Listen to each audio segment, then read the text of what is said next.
बहू, जरा चाय देती जाना। ज्योति, पर माँ जी, अभी थोड़ी देर पहले ही तो चाय पी थी आपने। इतनी चाय सेहत के लिए अच्छी नहीं होती।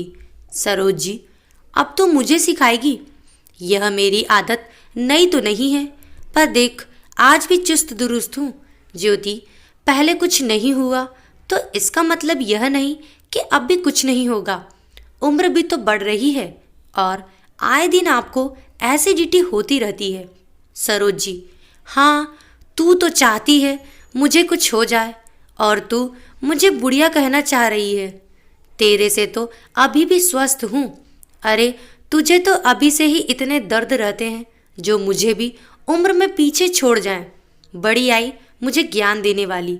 उसके बाद सरोज जी उठकर पार्क में टहलने चली जाती हैं। पार्क में उनकी सहेलियां उनका इंतजार कर रही थी। सरोज जी का उदास चेहरा देख एक सहेली ने पूछा, क्या हुआ सरोज, आज फिर बहू ने कुछ कहा क्या? दूसरी सहेली, तू हमें कोई कदम भी उठाने नहीं देती, वरना तेरी बहू को तो हम बताते कि आजकल हम बुजुर्ग अकेली नहीं हैं जो बेटे और बहू का टॉर्चर सहें। तू एक बार इजाज़त दे बस, देख मेरी महिला मोर्चा उसको कैसे टाइट करती है। सरोज जी, क्या कहूँ सखियों, मेरा जीना हराम कर रखा है। हर चीज़ में रोक टोक जताती तो ऐसे है जैसे मेरी कितनी परवाह करती है, पर मुझसे उसकी असलियत छुपी नहीं है। तुम लोग अभी रहने दो, एक दो मौके और दे देती हूँ उसे। अगर फिर भी उसकी हरकत नहीं बदली, फिर देखती हूँ क्या करना है। अगले दिन सरोज जी के घर उनकी सारी सहेलियाँ उपस्थित हो जाती है। सरोज जी, आओ सखियों बैठो।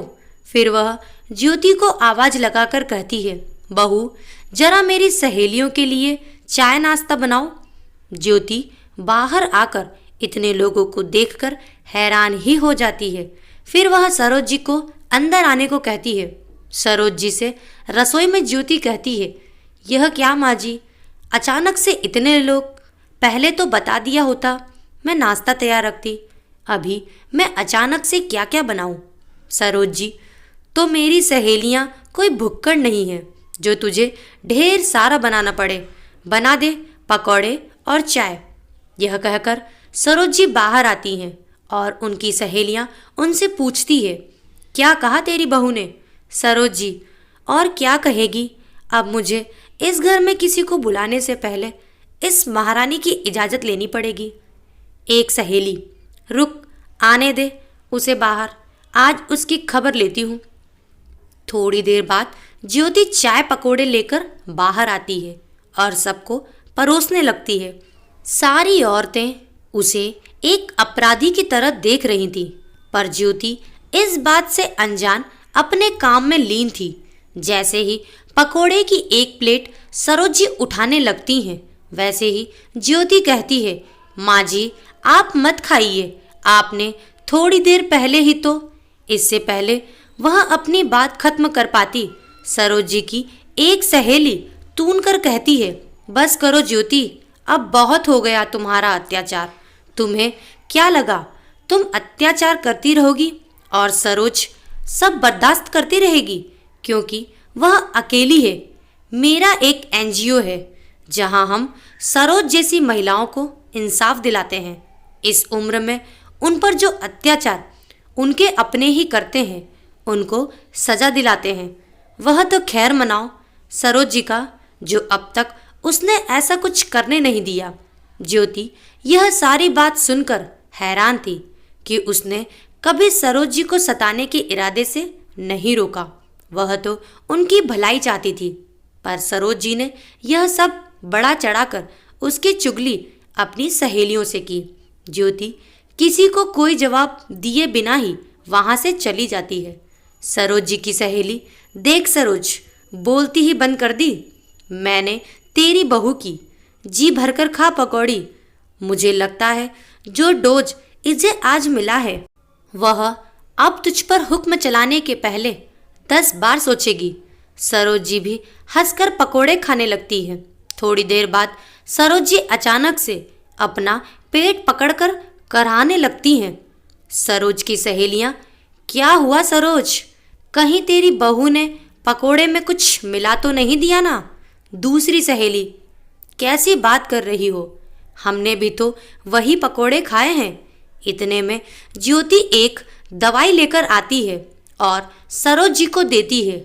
उस दवाई से सरोज जी को तुरंत आराम मिल गया। सारी सहेलियां हैरान थी। फिर ज्योति कहती है, मैंने कभी माँ जी पर अपना हुक्म नहीं चलाया, बल्कि वे स्वस्थ रहें इसीलिए टोका टाकी करती थी। माँ जी कुछ भी कभी भी खा लेती हैं, फिर बाद में जब परेशानी होती है तब मैं और उनके बेटे परेशान होते हैं। बस इन्हीं रोका टोकी को इन्होंने अपनी बहू का अत्याचार कहा। आप लोगों से अभी भी मैं इन्हें पकोड़े खाने से इसीलिए रोक रही थी क्योंकि थोड़ी देर पहले ही इन्होंने दूध पिया था और तुरंत पकोड़े खाने से उनको एसिडिटी हो जाती है, जो कि हो गई। इसीलिए मैंने आप लोगों की बातों का जवाब नहीं दिया और सीधा चली गई दवाई लाने। अब बताइए कौन किस पर अत्याचार कर रहा है? सरोज जी नजरें झुकाए बैठी थी। सरोज जी की सहेली, सरोज हम सब तो इसीलिए दुखी हैं क्योंकि हमारे बेटे बहू को हमारी परवाह नहीं, और तेरी बहू परवाह करती है, इससे ही दुखी हो गई।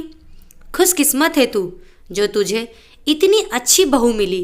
इसे अत्याचार कहकर इसके प्यार को बदनाम मत कर। जो है आपस में सुलझा ले।